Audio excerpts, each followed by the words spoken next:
Hello guys, welcome back to our channel. Today we're gonna be making this organ meat, also known as matumbo in Swahili. Karibuni nyote tupike pamoja.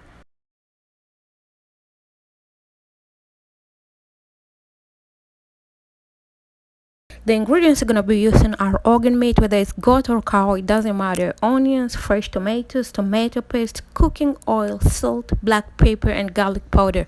All these ingredients will be listed in the description section of this video.